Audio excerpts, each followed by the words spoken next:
Merci, Michel. C'est un plaisir d'être présenté par un ami de ta qualité. Bienvenue à tous. Mon nom est Jacques T. Je suis un alcoolique. Le but premier de nos congrès, c'est l'information publique. Aussi, je tiens à souligner que les personnes qui sont invitées à parler dans Alcoolique Anonyme ne sont pas invitées pour venir dire aux autres ce qu'ils doivent faire, ce qu'ils doivent penser, comment ils doivent agir. C'est toujours un partage très personnel. Je viens partager ici ce qui a été bon pour moi, ce que je pense moi, c'est suggéré. Ça peut aider quelqu'un parmi vous et il se peut aussi que ça n'aide personne. C'est toujours très subjectif et très relatif et j'accepte cette relativité. Il est assez étonnant qu'en 1992, Alcoolique Anonyme n'offre encore que des valeurs spirituelles pour surmonter un problème d'alcool. Nous ne faisons aucune psychologie, nous n'avons aucun principe spécial en dehors que vivre Dieu. C'est mon thème, c'est pas facile à développer, mais je pense qu'on va y arriver quand même. Nous avons des étapes qui sont spirituelles. Première, nous avons admis que nous étions impuissants, incapables de régler un problème d'alcool. Nous en sommes venus à croire qu'une puissance supérieure pouvait nous y aider en nous rendant raisonnables face à l'alcool. Et 3, nous avons décidé de lui faire confiance. Nous allons essayer de voir ces 3 étapes et de les vivre ensemble dans un contexte de sorte que chacun va pouvoir voir passer l'étape très clairement et très intégré aussi à ce que nous sommes en tant qu'humains, plutôt qu'intégré au niveau de l'intellect et des idées. Première étape, donc, nous avons admis que nous étions impuissants. Ce n'est pas dit, nous avons admis que nous étions des alcooliques. La différence est grande. Moi, quand je suis venu aux Alcooliques Anonymes, il y a 40 ans, on attrapait le bonhomme, puis on sautait à la gorge, puis il venait la langue sortie, là, puis on disait « Dis-le que tu es alcoolique. » là. Puis quand il l'avait dit, on disait « Sa première étape est faite. » Voyez-vous, quelqu'un peut admettre qu'il a un problème d'alcool sérieux. Il peut même dire « Je suis un alcoolique » et croire qu'il pourra s'en sortir par sa volonté personnelle, par un traitement médical ou psychologique ou psychiatrique, en faisant de la psychanalyse, puis il va s'apercevoir que peut-être il n'obtiendra pas là sa réponse. Donc, la première étape dit, nous avons admis que nous étions impuissants, incapables, dans l'impossibilité de régler un problème avec l'alcool, même si nous admettons que nous sommes alcooliques. Moi, j'ai compris très jeune que j'avais un sérieux problème avec l'alcool. À l'âge de 17 ans, déjà, je m'inquiétais beaucoup de ma façon de boire. Je voyais que ma sœur, mes frères, les autres élèves, j'étais étudiant dans la classe de piano de Germaine Malépart, et puis je trouvais absolument déplacée ma façon de boire. Mais nous étions jeunes, c'était l'après-guerre, et puis bon, pas trop d'importance.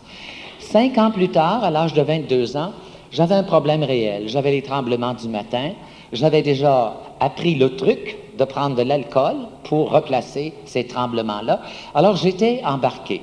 Et ma famille est de Québec, j'habite Montréal depuis 22 ans, mais à l'époque, j'étais à Québec. Et un matin, je me suis levé malade d'alcool comme ça. J'ai décidé de consulter. Personne ne m'a poussé, personne ne m'a dit « tu devrais ». J'ai regardé dans les pages jaunes de l'annuaire téléphonique à Québec et j'ai trouvé clinique pour alcooliques, Dr Alexandre Bédard, chemin Sainte-Foy. J'ai téléphoné, j'ai pris rendez-vous et je m'y suis rendu. J'ai dit au docteur Bédard, je ne sais pas si je suis alcoolique ou non, ça ne me dérange pas, mais je sais qu'il faut absolument que je fasse quelque chose pour mon problème. Alors il dit, on va voir un peu, on a parlé de mon enfance, de mon éducation religieuse, de mon éducation familiale, de mes 7 frères, ma sœur, mon père, ma mère, le chien, le chat, l'oiseau. On a interprété des tâches, ils m'ont fait jouer avec des blocs, ils ont mis des fils après la tête, ils ont brossé ça. Puis là, ils ont dit, monsieur, vous êtes un alcoolique. Bon. Moi, ça ne me dérangeait pas de dire je suis alcoolique. Dans ces années-là, dans les années 50, on ne disait pas ça facilement qu'on était alcoolique. Mais moi, j'ai été élevé dans un milieu où on ne dramatisait pas toute chose. Puis pour moi, puis dans ma famille, un alcoolique, c'est tout simplement quelqu'un qui avait un problème. Alors moi, dire je suis alcoolique ou dire je suis catholique, ça ne me défrise pas plus l'un l'autre. Alors, j'ai demandé au docteur Bédard, quel est le traitement que vous suggérez? Il dit, nous n'en connaissons aucun. Le docteur Bédard avait travaillé une vingtaine d'années aux États-Unis et s'était spécialisé en alcoolisme et éthylisme. Il dit, il n'y a pas de traitement, nous ne connaissons rien qui puisse vous ramener à boire correctement. Il n'y a qu'une chose à faire, ne touchez plus jamais à l'alcool. Ne prenez jamais plus une goutte d'alcool. Ce n'est pas un conseil brillant. N'importe quel imbécile est capable de savoir que s'il ne prend plus jamais d'alcool, il n'y aura plus jamais de problème avec l'alcool. Quand une femme rêve d'être mince comme une libellule, puis elle pèse 496 livres, elle la connaît la réponse. Mange moins, Thérèse.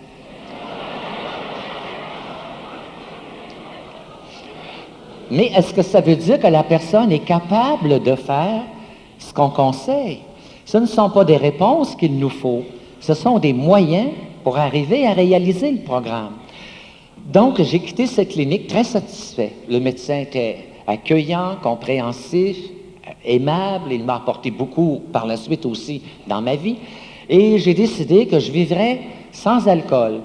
Et j'ai cru, j'ai fait une erreur, j'ai cru que si j'arrêtais de consommer de l'alcool, j'étais pour devenir plus heureux.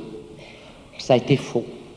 Je ne savais plus où aller, je n'avais plus d'amis, je tournais en rond, je comptais les heures, les minutes, et puis les jours, et puis puis lâche pas, puis tu vas l'avoir, et puis c'est effrayant, ça nous habite, là.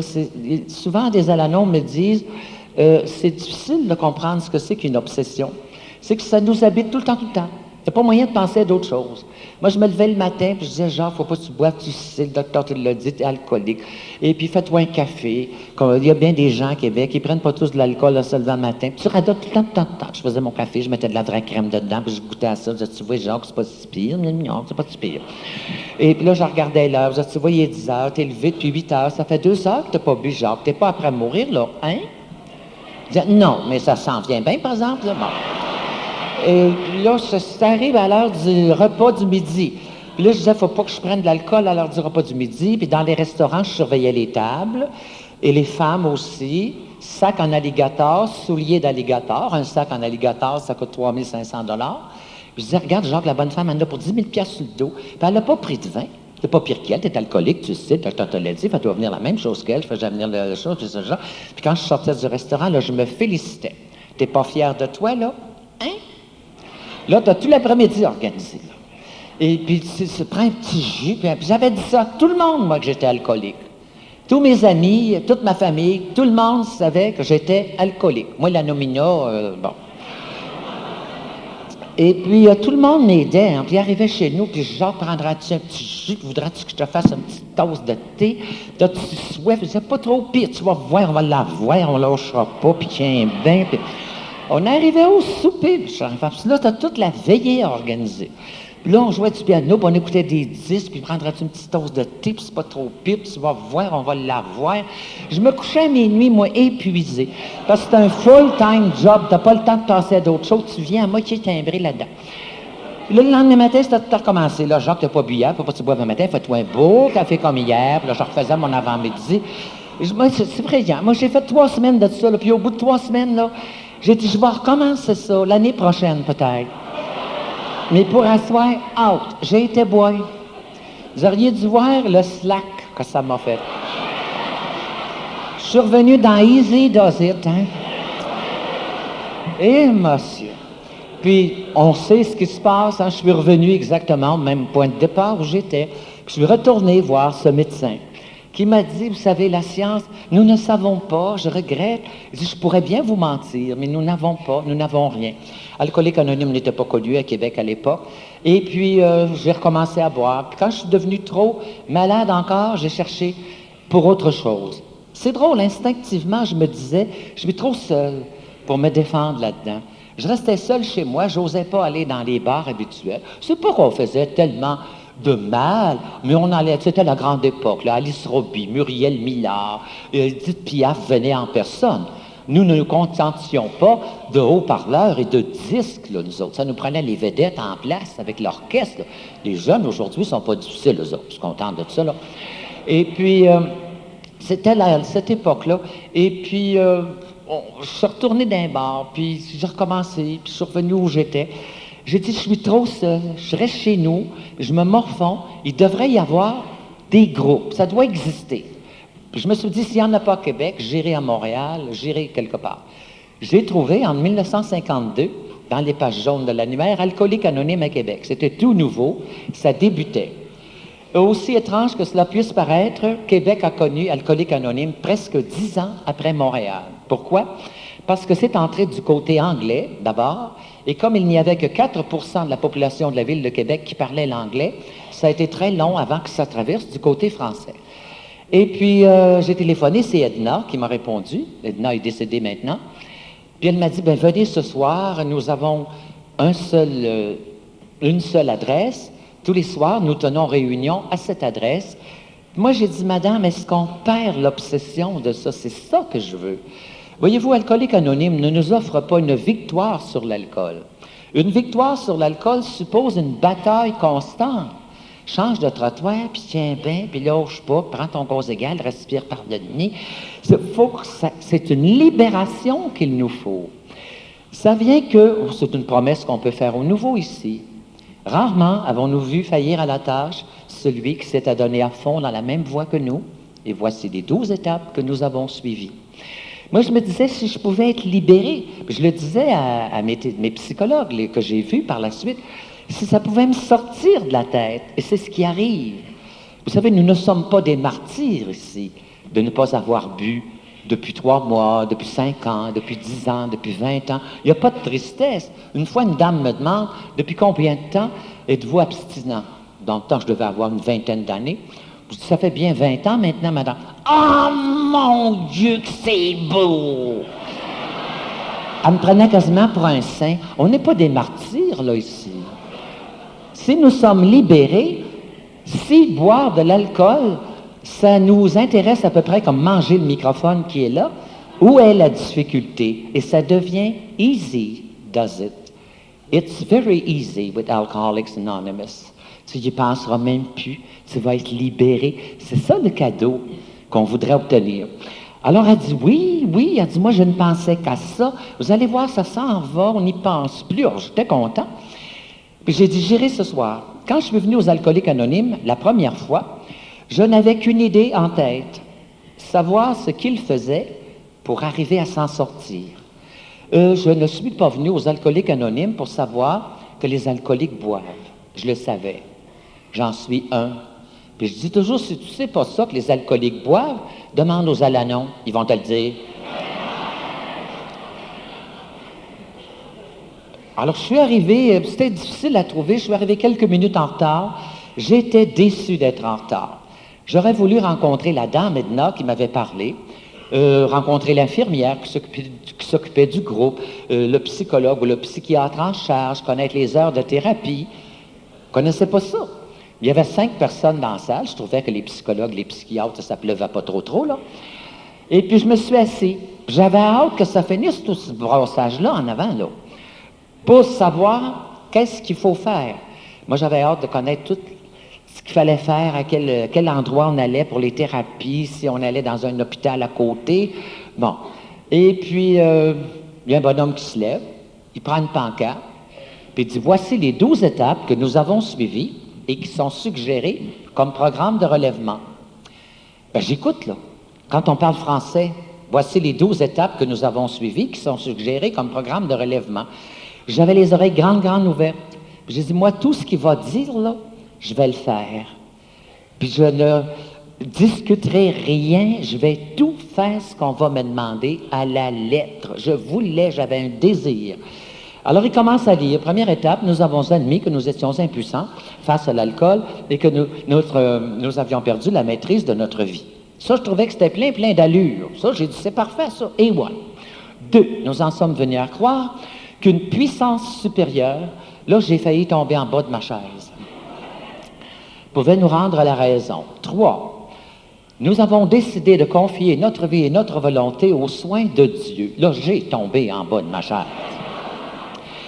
J'ai fait un blocage net face à des valeurs spirituelles. C'est important de savoir pourquoi quelqu'un bloque face à des valeurs spirituelles. Les raisons sont multiples. Certaines personnes peuvent avoir reçu autrefois une éducation religieuse lourde, culpabilisante, parfois insignifiante. D'autres sont athées, c'est plus rare dans la province de Québec, mais il y en a en Europe. Et puis d'autres, enfin, ne veulent plus entendre parler de Dieu parce qu'ils ont été effrayés. En tout cas, ils font un ressentiment très vif, ils ne veulent plus. Alors, c'est toujours possible que quelqu'un se lève et dise, ben moi, écoutez, si vous êtes commencé par parler de Dieu ici, là, moi, je fous le camp. Hein? Alors, nous nous demandions dans les premières années, je me rappelle, est-ce que nous devrions parler de Dieu puis de vie spirituelle dans nos groupes? Ça peut faire fuir un nouveau. Il y a beaucoup d'amour là-dedans. Nous ne voulons pas faire fuir le nouvel arrivant, la nouvelle arrivante. Mais par contre, supposons qu'on voudrait tenir ça de ne pas parler de Dieu dans nos messages. Il y a toujours quelqu'un qui vient lire les étapes. 2e, nous en sommes venus à croire une puissance supérieure. 3e, confier notre vie à Dieu. 4, c'est pas pire, mais 5, nous avons avoué à Dieu, nous-mêmes, à notre être humain. 6, nous avons pleinement consenti à ce que Dieu élimina. 7, nous avons demandé humblement à Dieu de faire... Si tu ne veux pas y parler de Dieu, ferme ta gueule, lis pas tes étapes. Alors, tu es coincé. Hein? Alors, moi, j'ai fait un blocage face à ça qu'il est bon d'analyser. Pourquoi le blocage? D'abord, ce premier blocage que j'ai eu, je savais que l'alcoolisme est une maladie. Et ce n'est pas Alcooliques Anonymes qui a déclaré que l'alcoolisme est une maladie. Nous n'avons pas la compétence pour déclarer ça. C'est le Service mondial de la santé qui a déclaré que l'alcoolisme était une maladie. Ça, je le savais. C'était en 1949. Et puis, je me disais, c'est une maladie. Puis, j'y allais, là, je suis allé aux réunions tous les soirs après. Puis, il y avait Octave. Octave, je l'écrasais dans un gros fauteuil de cuir trop bas. Puis, il pesait 100 livres de trop. Il était plus capable de remonter de là. Je l'avais par la cravate pour une demi-heure. Et puis, je peux vous en parler sans manquer l'anonymat. Octave, il est mort. C'est moi qui l'ai fait mourir, Octave. Et puis, là, je disais, Octave, on sait que c'est une maladie. Il disait oui. Je disais, Octave, avoir mal aux dents, c'est une maladie, ça. Il disait oui. Avoir mal au foie, c'est une maladie. Il disait oui. Bon, je disais, à l'avenir, on va fonder des groupes pour les gens qui ont mal aux dents. Puis là, ben, on va mettre nos mots dedans, des mains d'une puissance supérieure. Puis chacun va venir en avant raconter comment ça a commencé, ce gros mal de dents-là, là. Puis on n'aura plus mal aux dents. Je voyais bien, vous êtes tous tombés sur la tête. Ils sont dangereux, ces gens-là. Et quand on a mal aux dents, on va voir un dentiste. Quand on a mal au foie, on va voir un spécialiste des maladies du foie. Quand on est alcoolique, on va voir des spécialistes de l'alcoolisme. Il y a des alcoologues sur Terre, des psychologues, des psychiatres. Il y a de toutes sortes de monde qui peuvent... C'est une maladie, bon. Et puis, je trouvais ça, moi, j'ai dit, ils sont dangereux, ces gens-là. J'ai dit, ils vont savoir comment je m'appelle, eux autres. Après ça, j'ai dit non, c'est mieux de faire attention comment je parle ici, là. Ils peuvent sauter sur moi avec des couteaux, les autres, là. Et puis, on était juste 4-5 le premier soir comme ça, puis je les connaissais pas du tout, puis je trouvais ça fou, cette affaire-là, voyez-vous. Et ce n'est pas de l'orgueil. Nous n'avions aucune raison de faire confiance à Alcooliques Anonymes. À Québec, ça débutait, puis ce n'était pas connu du tout. Alors, j'ai dit, qu'est-ce que c'est? Une histoire de fou ou de charlatan? Mais je suis resté quand même parce que l'attrait, plutôt que la réclame, j'aimais ça, aller là. Ils étaient gentils pour moi, ils m'accueillaient bien. Il y avait des gens là qui, quand même, avaient de l'allure, même si nous étions parfois 10, 12 au gros maximum. Et j'allais là, j'aimais ça. Et puis, ce qui m'a bloqué face à des valeurs spirituelles, c'est surtout mon éducation religieuse. Je veux dire ça avec beaucoup de tendresse. Je ne cherche pas à faire des reproches à mes éducateurs. Mais j'avais retenu, moi, que les seules personnes qui peuvent mettre Dieu dans leur vie, ce sont les bonnes personnes. Les personnes qui se conduisent bien. Peut-être, si vous avez été élevé dans la province de Québec, avez-vous retenu cette idée que Dieu s'est fait pour le bon monde? Ça? Que Dieu, pour vivre en intimité avec Dieu, il faut avoir une vie quand même assez stable et pacifiée. Moi, j'avais toujours les cheveux en l'air, les yeux sortis de la tête, et tout est bourriflé à 4-5 heures du matin. Ça ne marchait pas beaucoup ensemble. Et puis, je me disais, moi, je ne pourrais jamais faire ce programme spirituel parce que je ne suis pas assez bon pour m'approcher de Dieu. Mais je restais quand même. Et puis, un matin est venue Betty B, qui est toujours membre à Québec. C'est la seule survivante de cette époque. Et Betty avait donné un message spirituel. C'était très doux. Elle ne cherchait pas à nous imposer ce qu'elle disait. Elle parlait pour elle-même. Mais elle était réconciliée avec son passé, avec elle-même, avec son avenir. Elle avait trouvé une paix que moi je cherchais sur ma chaise. Et cette solitude que les alcooliques connaissent l'avait quittée. Et ça paraissait dans son visage. Elle était jolie, elle avait un beau maquillage. Elle était vraiment agréable à voir. Puis j'aurais aimé avoir ce qu'elle avait, cette fille-là. Moi, j'étais assis sur ma chaise, puis j'étais désespéré. Je cherchais un sens à ma vie. Et puis je me demandais pourquoi cette vie-là? Puis moi, je disais toujours à ma mère, pourquoi tu as eu 10 enfants? J'étais le 10e. Puis je me suis toujours demandé, si j'étais pas venu au monde, je ne serais pas embarrassé avec cette vie que je suis obligé de traîner tout le temps. Et puis, je regardais Betty, puis je me disais, elle peut mettre Dieu dans sa vie. C'est une femme qui est bonne. Elle vit avec son époux, ses enfants. Puis moi, j'étais assis sur ma chaise, puis je me disais, moi, Dieu ne voudra jamais de moi. Il y aurait eu trop de choses à changer. Il y aurait eu trop de choses à réajuster. Mais je ne voulais pas quitter, je restais. Puis une autre fois est venu un juge, un peu plus tard, qui est décédé il y a 5-6 ans peut-être. Jean était juge à la Cour supérieure à Québec. Et puis il donne un message spirituel. Puis il avait une personnalité, il avait la classe du prince de guerre. Puis il commence à parler de Dieu. C'est pas facile de parler de Dieu, vous savez, ouvertement, là. Et puis avec une simplicité, il parlait pour lui-même, il ne cherchait pas à nous imposer. Puis j'avais trouvé ça beau, son expérience spirituelle. Puis j'aurais aimé avoir ce qu'il avait. Mais je me disais, c'est un homme qui peut mettre Dieu dans sa vie. C'est un homme qui est très bon. Son épouse avait fondé Alanon à Québec. C'était une des femmes les plus charmantes de la ville.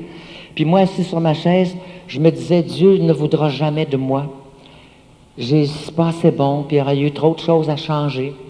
Ça vous est peut-être arrivé, vous autres, surtout ceux qui ont reçu une éducation ici autrefois, d'entendre quelqu'un parler de Dieu, puis de vous dire, ben peut-être que lui, en avant, là, peut parler de Dieu, mais moi, assis sur ma chaise, c'est parce que vous ne connaissez pas le conférencier qui vous parle ici aujourd'hui. Nous sommes tous ici, alcooliques ou non, hommes qui passent dans la rue ou femmes qui passent dans la rue, nous sommes tous habités par une misère profonde, quelque chose au fond de l'être qui n'est pas ajusté et qui fait souffrir. Et avoir la foi, c'est savoir que Dieu nous aime au-delà de cette misère, mais je ne le savais pas. Et puis je disais aux membres, j'avais tout le temps soif, moi tout le temps. Puis je dis ça pour ajuster ici, ce n'est pas pour faire des reproches. Ils n'avaient pas d'expérience, il n'y avait aucune littérature anglaise de traduite en français. Et puis à Québec, tu demandais aux membres, là, what's your name? Puis ils disaient, c'est mercredi. Bon. Tu ne comprenais pas. Alors, il n'y avait pas d'expérience, il n'y avait rien. Puis moi, je disais tout le temps, c'est tout le temps soif. Puis je me disais, tiens, 24 heures à la fois. C'est un bon principe, mais seulement qu'il faut qu'il y ait d'autres choses qui viennent. Puissiez-vous le rencontrer maintenant? Parce que vivre une journée à la fois, c'est bon. Là, on ne discutera pas ça longtemps. Là, qu'hier, on ne peut pas le changer, puis demain non plus. Mais seulement, ça ne fait pas partie de nos étapes. C'est pas un principe qui peut tenir une personne sobre bien longtemps, là. Il n'y a aucune étape qui dit « nous le pognâmes 24 heures à la fois », là. Bon. Parce que, voyez-vous, on peut avoir soif toute sa vie, 24 heures à la fois. Alors, il faut d'autres choses qui arrivent. Puis après 4 mois et demi, c'était pas arrivé, ça. Puis je leur reproche pas. Je l'aurais peut-être pas pris non plus. C'est pas ça que je veux discuter. Mais j'avais tout le temps soif. Puis là, le programme spirituel, il y en a une, Julie. Elle dit genre, dis-moi, j'oserais te dire qu'il y a le programme, mais je peux pas le faire. Je suis pas assez bon. Puis j'ai laissé ça comme ça. Alors j'ai dit, je vais me tourner du côté de la science parce que Alcoolique Anonyme n'est pas fait pour moi, puisque je ne peux pas suivre leur thérapie spirituelle. Il va falloir que je me lance ailleurs. Et je ne savais pas, à l'époque, qu'Alcoolique Anonyme est à peu près la seule chose qui fonctionne pour des alcooliques. Alors, j'ai quitté Alcooliques Anonymes en toute amitié. J'ai gardé un excellent souvenir. Et je suis allé vivre, d'abord, je suis venu à Montréal, j'ai été traité au Royal Vic par un psychiatre anglais et un psychiatre français. Je voulais savoir si c'était pour se contredire l'un l'autre. Et puis, j'ai parlé de mon enfance, ma petite enfance, mon éducation religieuse, mon éducation familiale, mes frères, ma soeur, mon père, ma mère, le chien, le chat et l'oiseau. Ils m'ont fait jouer à des blocs, on a mis des fils après la tête, puis on brassait ça. Ils ont dit, monsieur, vous êtes un alcoolique. J'ai dit, qu'est-ce qu'on fait avec ça? Ils ont dit, rien faire, ne buvez pas. Et puis, ça a toujours été ça. Alors, j'ai pensé d'aller vivre à New York. New York, c'est une grande ville, et puis beaucoup de théâtre. Je vais m'ennuyer moins, puis je serai plus porté à me distraire que boire. Alors, je suis allé m'installer à New York. Et puis, j'ai fait là aussi, j'ai consulté. J'ai fait du bois contrôlé, puis j'ai fait toutes sortes de cures. Et puis, le bois contrôlé, c'est formidable. On nous téléphone le midi, pendant 15 jours, on fait une promesse écrite que nous prendrons qu'un seul verre de vin au repas du midi et qu'un seul verre de vin au repas du soir. Et puis là, ils nous appellent avant le repas, puis après le repas, pour savoir si on a tenu notre promesse, on s'engage sur Dieu, la tête de notre mère, de notre père, de nos oncles, de nos tantes. Et puis le chien, moi j'ai tout tenu ça pendant 15 jours. Mais ce qu'ils n'ont jamais su, c'est que mon verre de vin, à la fin, c'était un vase à fleurs.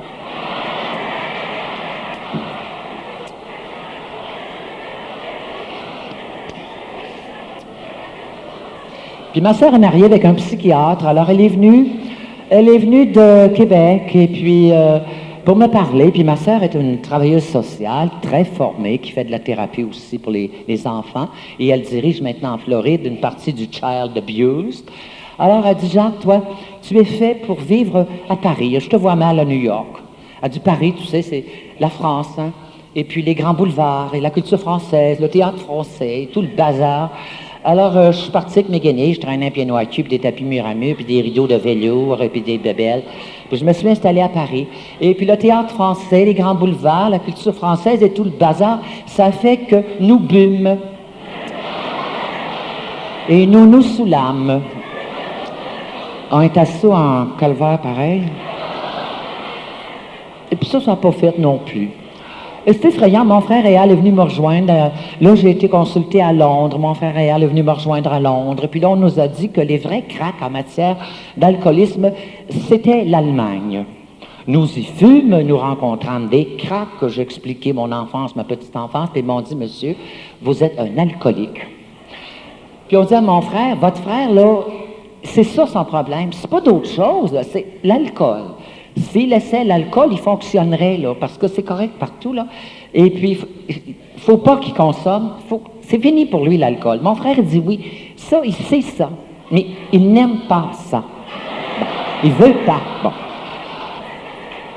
J'ai été m'installer, j'avais des amis qui habitaient Dayton, Ohio.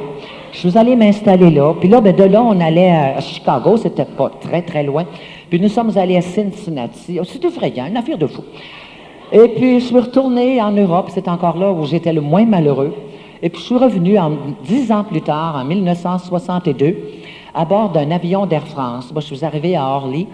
J'étais sous comme une bourrique depuis 3 ou 4 semaines. Ça veut dire pas déshabillé depuis 4 semaines.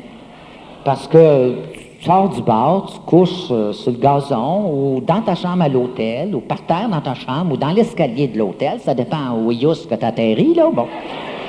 Puis moi, je me relevais de là, puis je repartais, puis je redescendais carré dans un bar. Je suis arrivé comme ça, moi, à Orly, là, pas lavé, pas douché, pas rasé, depuis bien longtemps. Je vous jure, moi, un lion revirait carré devant moi. J'ai jamais compris Air France de laisser monter des personnalités pareilles à bord de leurs avions. Je suis arrivé à Dorval, Mirabel n'était pas construit, là, puis ma mère m'attendait, là, j'avais dû prévenir. Et puis, nous sommes partis pour Québec. Mes parents ne m'ont jamais fait de reproches. Ils avaient peut-être en eux une espèce d'instinct pour supporter ça. Mais je cherchais. Puis, mon père disait, il cherche, on ne peut pas lui reprocher de dire... Tu sais, il y en a qui disent, je ne bois quasiment pas. Puis, ils ne sont pas capables de prononcer le nom tellement qu'ils sont sous. Alors, il disait, coudonc, il cherche, puis il veut, puis bon... Alors, en roulant, là, ma mère a dit, Jacques, tu es très malade. Je pesais 117 livres. Je tremblais comme une feuille. Je portais des verres fumés. Je ne mangeais presque plus. La vie ne m'intéressait pas. Je ne voulais plus lire. Je ne voulais plus rien savoir. Et puis, elle a dit, Jacques, as-tu des projets pour Québec? J'ai dit oui, je vais boire, mais